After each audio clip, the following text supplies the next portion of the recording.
तो आइए अब हम मारते हैं चैप्टर में एंट्री और देखना स्टार्ट करते हैं भारतीय भवन बुक से प्रश्नावली 2A।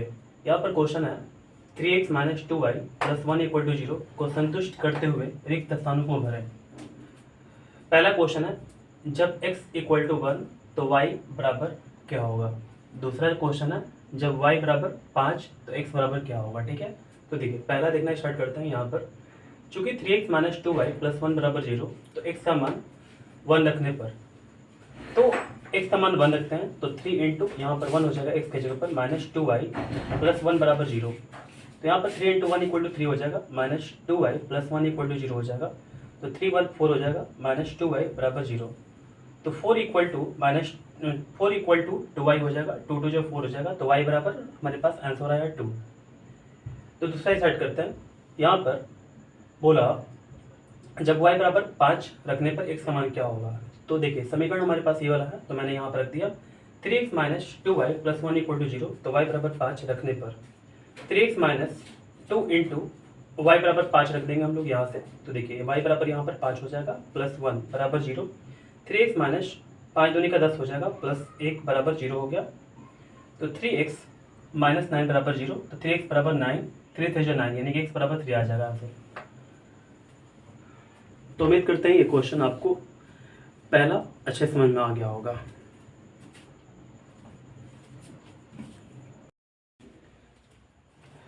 तो आइए अब हम बढ़ते हैं आगे और देखना स्टार्ट करते हैं क्वेश्चन नंबर 2 को। यहाँ पर क्वेश्चन बोला निम्नलिखित में सही या गलत कथनों को पहचानें। हमको ये कथन दिए हुए हैं, 4 कथन हैं हमारे पास, तो इन कथनों को पहचानना है और सही गलत बताना है कि कौन सा सही है कौन सा गलत है। तो चलिए पहला देखना स्टार्ट करते हैं। ठीक है, बोला समीकरण 5x - 2y बराबर 7 का एक हल x बराबर 3 और y बराबर 4 है। यानी कि अगर हम x बराबर 3 और y बराबर 4 इस समीकरण में रखते हैं तो क्या ये सही है, समीकरण सत्य हो पाता है कि नहीं हो पाता है। ठीक है, तो चलिए हम देखना स्टार्ट करते हैं, जांच पहले करते हैं। तो समीकरण 5x - 2y बराबर 7 दिया हुआ है, x बराबर 3 रखेंगे, y बराबर 4 रखेंगे। ठीक है, तो देखिए यहाँ पर 5 गुणे कितना हो जाएगा, 3 हो जाएगा, 5 गुणे 3 माइनस हो जाएगा, और 2 गुणे कितना हो जाएगा, 4 हो जाएगा, 2 गुणे 4 बराबर कितना हो गया, 7। ठीक है, 5 3 15, 4 दूनी का 8 बराबर 7 हो गया, घटा लेंगे दोनों में से तो 7 बराबर 7 हो गया। यानी कि हमारा x बराबर 3 और y बराबर 4 रखने पर क्या होता है, ये समीकरण संतुष्ट हो जाता है। तो हम लोग बोलेंगे कि ये सत्य है। ठीक है, पहला जो हमारे पास है वो क्या है, सही है। तो चलिए दूसरे की तरफ आगे बढ़ते हैं। प्रत्येक समीकरण युग्म ax + by + c = 0, फिर इसके बाद दूसरा बोला dx + ey + f = 0 का एक हल होता है। ठीक है, तो देखिए मैं आपको समझाता हूं, पहले ध्यान दीजिएगा। यहां पर एक हल बोला कि इसका एक हल होता है, तो एक हल इसका नहीं होगा। ठीक है, क्यों नहीं होगा आप बोलेंगे, तो देखिए मैं बताता हूं आपको। यहाँ पर a1, ये b1, ये c1, ये a2, b2, c2 है, आपको मैंने ये बताया था। ठीक है, तो देखिए एक हल कब होता है, यानी कि a1 बटे में a2 not equal to b1 बटे में b2 होता है, तभी एक हल होता है। ठीक है, लेकिन आपको क्या लगता है, यहाँ पर a1 की जगह पर पहले देखिए यहाँ पर a है और a2 की जगह पर d है, यहाँ पर b1 की जगह पर क्या है, b है, और b2 की जगह पर क्या है, e है। आपको क्या लगता है कि ये बराबर नहीं होगा, मतलब ऐसे हम लोग कैसे बोल सकते हैं कि दोनों बराबर नहीं होगा। जैसे मान लीजिए कि अगर हम यहाँ पर 2 और यहाँ पर नीचे 4 रखते हैं, यहाँ पर 3 और यहाँ पर रखते हैं हम 6, तो ये 2 दूनी का 4 हो जाएगा, 3 दूनी का 6 हो जाएगा, 1/2 1/2 थी तो बराबर हो गया।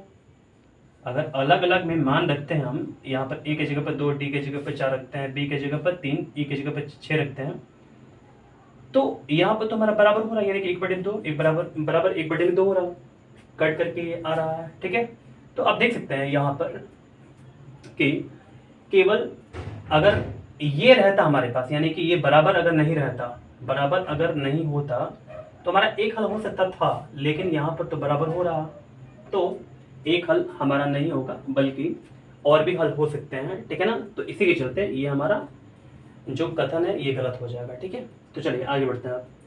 अविरोधी समीकरण युग्म X plus B A one X plus B one Y बराबर सी वन और A two X plus B two Y बराबर सी टू का केवल एक हल होता है।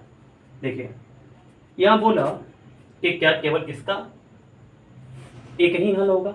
तो देखिए मैं आपको समझाता हूँ। अविरोधी समीकरण बोला हुआ है। अविरोधी समझते हैं ना, अविरोधी के लिए ऐसे करके होता है, क्रॉस होता है, यानी कि दोनों जो रेखाएं होती एक दूसरे को आपस में काटती हैं। ठीक है, तो अविरोधी समीकरण योग इतना और इतना दिया हमारे पास, क्या केवल एक हल होता है? तो बिल्कुल हाँ।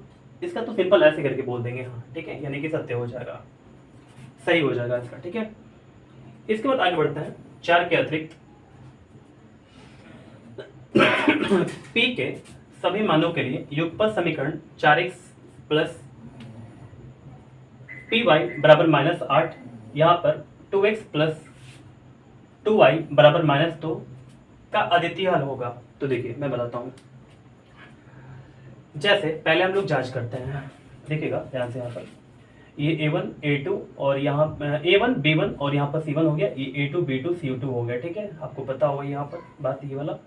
तो देखिए हमारे पास p का मान क्या होता है थोड़ा देखते हैं। जैसे हमारे पास यहाँ पर 4 है और यहाँ पर क्या हमारे पास 2 है, 4/2 कर दिए, और यहाँ पर p है हमारे पास और यहाँ पर क्या है 2 है। तो यहाँ बोला 4 के अतिरिक्त p के सभी मानों के लिए युगपत समीकरण। युगपत समीकरण मतलब ये समझिएगा दो चर वाला रैखिक समीकरण। ठीक है, इतना और इतना का अद्वितीय हल होता है। अद्वितीय हल कब होता है? जब a1/a2 not equal to b1/b2। ठीक है, तो देखते हैं यहाँ पर 2 से 2 कट जाएगा और यहाँ पर p बराबर p नॉट इक्वल टू हमारे पास 4 आ गया। तो अगर p बराबर आप 4 को छोड़ करके मैंने बोला, ठीक है, बाकी सब यहाँ पर कोई भी अगर वैल्यू आता है तो इसका क्या होगा, यानी कि अद्वितीय हल होगा। तो ये बोला कि 4 को छोड़ करके क्या p के सभी मानों के लिए युगपत समीकरण 4x प्लस पी वाई बराबर -8, 2x प्लस 2y बराबर -2 के अद्वितीय हल होगा। बिल्कुल ये सही जवाब है। ठीक है, तो उम्मीद करते हैं कि ये 2 का चारों क्वेश्चन आपको बिल्कुल अच्छे से समझ में आ गया होगा।